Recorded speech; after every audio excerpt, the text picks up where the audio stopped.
Hi everyone, DIY Geek here. Just want to create this video. Hopefully I can help somebody solve a problem that I just solved.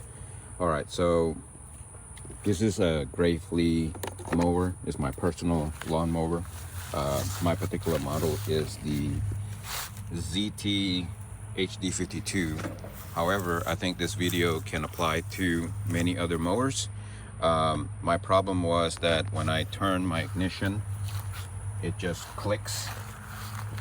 It sounds like it's doing something. My relay is definitely clicking. So when I turn it to start, it clicks. My relay is inside this compartment right here. You can release it by just pressing this down, and it will come out like that. I check all the fuse using a multimeter, just using the connectivity beep sensor, and then I also put my hand on this relay and then turn the ignition, and I can feel clicking, which means that this relay is working. So after that, I put it back. That wasn't it. That was pretty quick. Obviously, you check the voltage on your battery to make sure that it's above 12. It needs to be at least 13.5 in my opinion. If that's not 13.5 or higher, you would probably want to charge it or jump it to see if that was a problem. After you do all that, with the next thing that was a culprit was this guy right here. This is the solenoid, and the solenoid's job is to it's kind of like a big relay. Basically, it shorts this terminal to this terminal.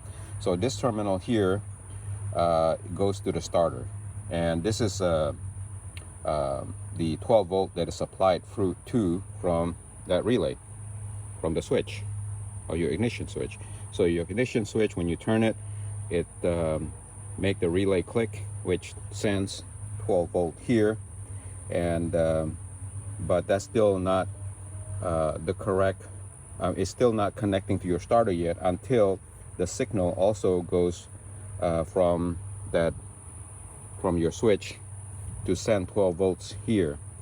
So this particular plug right here needs to have 12 volt when you turn the ignition, and then this solenoid will jump or short these two terminals together, and this will go to your starter, and your starter will turn.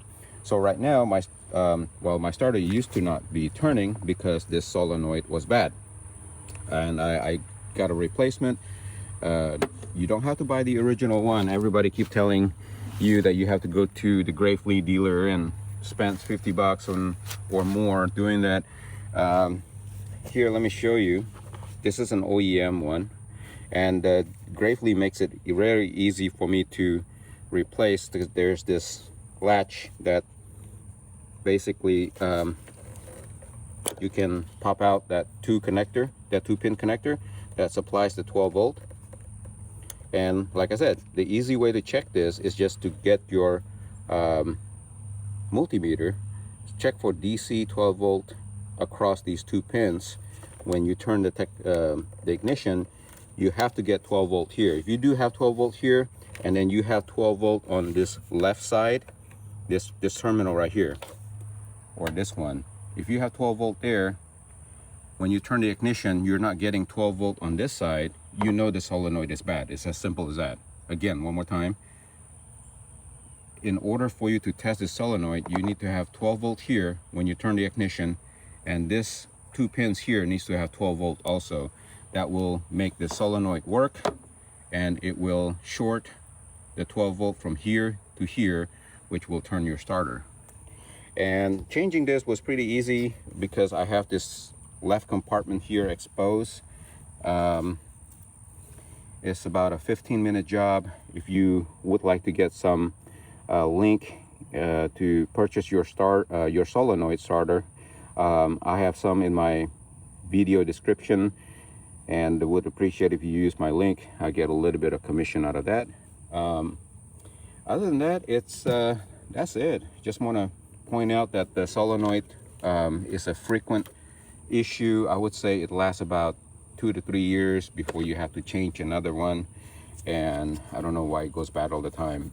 But yes, that's it. I purchased mine, by the way, for about $21, I think, on Amazon. All right, thank you for watching this video. I hope you find it useful. If you do, please give it a thumbs up and subscribe to my channel.